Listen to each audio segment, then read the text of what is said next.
நான் வணங்குற என் தலைவன் பிரபாகரன் என் முருகன் மேல ஆணையா சொல்றேன். இதுதான் சத்தியம். இதை நீங்க புரிஞ்சுக்கணும். நீ எனக்கு திடீர்னு என் முருகன் மேல உனக்கு பக்தி வருது? நான் அதே மலைக்கு கீழே திருமுருக பெருமளா எடுக்கும்போது நீ எங்க போயிருந்த? நான் வெற்றி வேலை தூக்கும்போது நீ எந்த திசையில் இருந்த? இத்தனை ஆண்டுகள் இல்லாத திடீர்னு என் முருகன் மேல உனக்கு பக்தி வர காரணம் சொல்லு. ஏன் நீ போன ஆண்டு திருப்பரங்குன்றத்துல அதே மலை இருந்துச்சுல, அதே சுடரேற்ற தூண் இருந்துச்சுல, போன வருஷம் என்ன தீவன் இல்லையா, இல்ல தீபிச்சு இல்லையா, இல்ல என்ன இல்லையா? 2 மாசத்துல தேர்தல் வருதுன்னா உனக்கு சேட்டை மக்களை பற்றி சிந்தி. எத்தனை வீடுகள் நீ சொல்ல சோக்கால்டு இந்து எத்தனை வீட்டுல விளக்கறியாம இருக்குது, பசி பட்டினி வறுமையில. அந்த விளக்கை ஏத்த நீ சிந்திக்கல, மலை மேல விளக்கு ஏத்துறன்ற கேட்டா 100 ஆண்டு கனவு, 100 ஆண்டா ஒரு விளக்கத்துறது கனவு இருந்தியா நீ?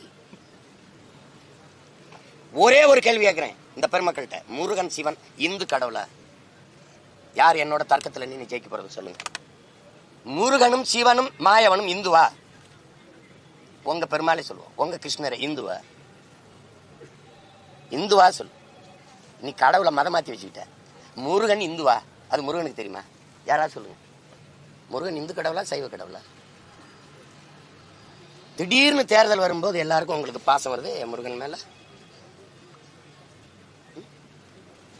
இந்த கோயிலுக்குள்ள நடக்கிற திருட்டை கண்டுபிடிச்சு சொல்ல, அறநிலைத்துறையில ரொம்ப நேர்மையா நடக்குதா? ஒரு ஊழலும் நடக்கல, ஒன்னும் நடக்கல. சொல்லுங்க. கோயில் இடங்கள்ல கடைகளுக்கு வீடுகளுக்கு எல்லாம் வாடகை விட்டுருந்தான். அதை 10,000 ரூபாய் 1 லட்சம் ரூபாய் ஏத்திருக்காரு ஐயா சேகர் பாபு. அதை கேட்க உனக்கு துணி இருக்கா? ஏன் இப்படி திடீர்னு ஏத்தனா எதை கேட்பிய? பக்கத்துல இருக்க மலையை வெட்டி கல்குவாரி ஏத்துறானே, அந்த மலையை பத்தி கவலைப்பட நீ வரல? இந்த மலையில தான் முருகன் இருக்கானா? குன்று இருக்க இடமெல்லாம் குமரன் இருக்கிறான்னா, இந்த திருப்பரங்குன்றத்துல இருக்கானா? இந்த நாடங்களும் வெட்டி ஏத்துறானே என் மலை, அங்கெல்லாம் குமரன் இல்லையா? சொல்லுங்க. அந்த மலைக்கு நீ போராட வரல. ஒருவேளை இதையும் கல்குவாரி ஆக்கிட்டாருன்னு வச்சுக்கிறேங்க ஐயா ஸ்டாலின், அப்ப போராட வருவியா? உனக்கு அரசியல் இல்ல, சாதி மதம், சாதியை கட்டி பிடிச்சி அழுகுற. மக்களின் பிரச்சனைக்கு ஒண்ணு நின்றுக்கேன்னு சொல்லு. இவ்வளவு பேர் இவ்வளவு தலையிடுறீங்களே. என் மீனவன் கடலுக்குள்ள மீன் பிடிக்கிற உரிமை இழந்து நிற்கிறான், நீ அதுக்கு போராட வந்தியா? காவிரி நதி நீருக்கு நாங்க ஒவ்வொரு தடவையும் கையேந்தி நிக்கிறோம், அதுக்கு அந்த உரிமையை போராடி பெற்றுக் கொடுக்க வந்து நின்னியா? எந்த இடத்துல எனக்காக நின்றுக்க நீ? திடீர்னு முருகன் வந்துட்டு அயோத்தியில ராமரை வச்சு அரசியல் செஞ்சு பார்த்த, அது எடுபடலை. ஏன்னா கோயிலை கட்டினவுடனே பிரச்சனை முற்று பெற்றுச்சு. அதானே சத்தியம். இப்ப யாரும் ராமர் ஜெய் ஸ்ரீராம் பேசுறது இல்ல, ஏன் சொல்றது இல்ல? ஏன்னா எந்த அயோத்தியில ராமர் பிரச்சனை இந்த கோயிலை வச்சுக்கிட்டு நீ அரசியல் பண்ணிட்டு இருந்தீங்களோ, அதே இடத்துல அகிலேஷ் யாதவ் ஒரு தாழ்த்தப்பட்ட மகனை நிறுத்தி பொது தொகுதியில உங்களை தோக்கடிச்சிட்டான். செத்து போச்சு உங்க அரசியல். அதுக்கப்புறம் பூரி ஜெகநாத்துக்கு போனீங்க, ஒரிசாவுக்கு ஐயப்பனை போய் எடுத்தீங்க, அது அங்க வேலை நடக்கல. இப்ப என் முருகனை தொட்டுக்கிட்டு இருக்கீங்க. நீ என்ன குன்ன குடிக்க அண்ணா கபடி எடு, தலைகளை தண்ணி குடி, முருகான்னு கத்து, என் பாட்டை முகம் வரும், அதுக்கப்புறம் பேரன் என் முகம் தான் வரும். ஏன்னா முருகன் எனக்கு இறைவன் இல்லை, என் மூதாதை, என் ரத்தம், என் சொந்தம், என் இன கடவுள், அவன் இன இறைவன். திடீர்னு நீ முருகன் மேல பாசம் எங்களுக்கு சொல்லி கொடுக்குறியா? முருகனை என்ன செஞ்சிருக்கணும்? இரு சமூகத்தார், நீங்க சிக்கந்தர் தர்காவா, நீங்க அங்க கொண்டாடுங்க, இதையும் கொண்டாடுங்க. என் மக்கள் எல்லோரும் சமமா தான். ஏன் எங்க இந்து கடவுள்கள் பேரணி போகும்போது எங்க இஸ்லாமிய மக்கள் வாழ்த்தி வரவேற்றதெல்லாம் நீங்க பாக்குறது இல்லையா? இஸ்லாமிய எங்க அரேபியால இருந்து இங்க இறங்கி வந்தானா? இல்ல என் சொந்தக்காரன் தான் வேறு இருக்கான், மாறி இருக்கான். சொல்லுங்க.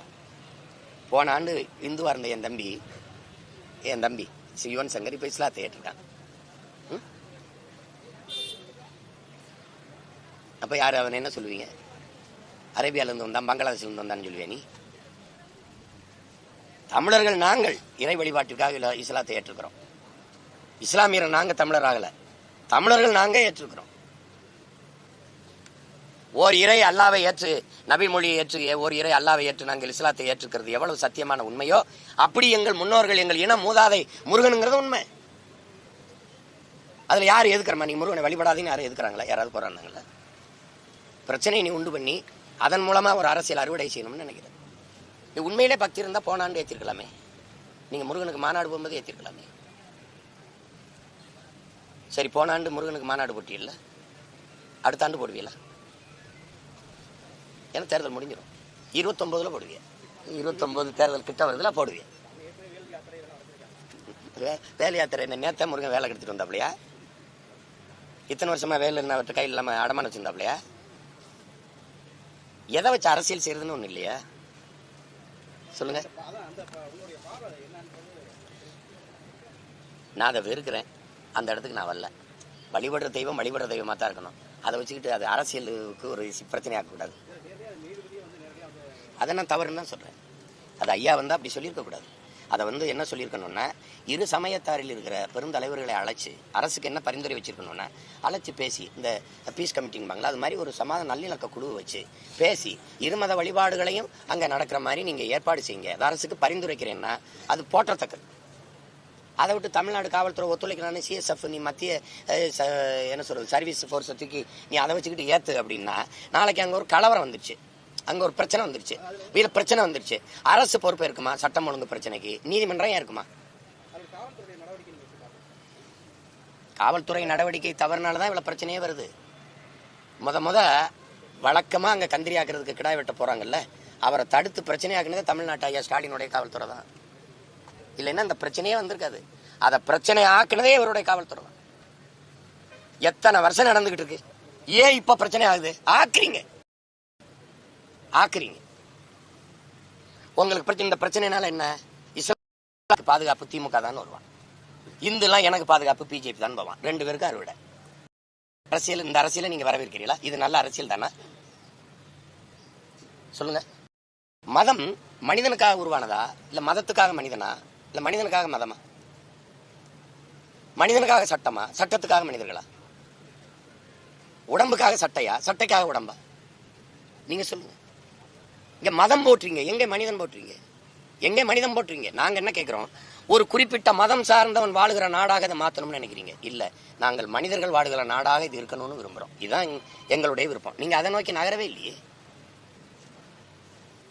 ஒரு மதம் சார்ந்தவனை எதிர்ப்பது, அவன் வழிபாட்டை எதிர்ப்பது, மறுப்பதே ஒரு அரசியல் கட்சிக்கு கோட்பாடா இருந்தா அதை எப்படி நீங்க வரவேற்பிய? இந்த பிரச்சனையை, நாட்டில் இவ்வளவு பிரச்சனை இருக்கும்போது இதை வச்சு மூடி மறைச்சிக்கிட்டே இருக்கீங்க. இதை வந்து இவ்வளவு நேரம் என்னை பேச வைக்கிறீங்க அப்படின்னா இது எவ்வளவு ஆபத்தானதுன்னு பாருங்க. கோடி பிரச்சனை இருக்கு. இந்த விதை தடுப்பு சட்டத்தை கொண்டு வர நீ 2003 சின்சாண்டா நிறுவனத்துக்கு நீங்க எடுத்து 22,972 பாரம்பரிய நெல் வகைகளை நெல் ஆராய்ச்சி சங்கத்தினுடைய தலைவர் ராத்தேலால் ரிச்சரியா சேமிச்சு வச்சாரு. ஒரே நாள் எடுத்து மன்மோகன் சிங் அமெரிக்காவினையும் சின்சாண்டா நிறுவனத்துக்கு கொடுத்துட்டீங்க. இப்ப நீங்க உங்க வீட்டுல தக்காளி விதை வச்சிருந்தீங்கன்னா எனக்கு தர முடியாது. நான் கத்திரி விதை வச்சிருந்தா எனக்கு தர முடியாது. தடை சட்டம். விதைய வித்த ஒரு நாடு உருப்படுமா? சொல்லுங்க. நீ அதை பத்தி பேச மாட்டேங்கிற.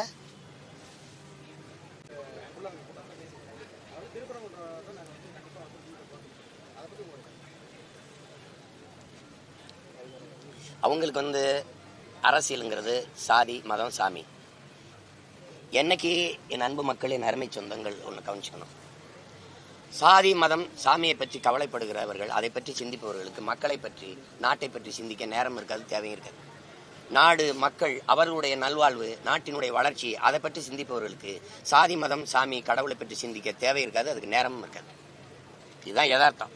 இது நான் வணங்குற என் தலைவன் பிரபாகரன் என் முருகன் மேல ஆணையா சொல்றேன். இதுதான் சத்தியம். இதை நீங்க புரிஞ்சுக்கணும்.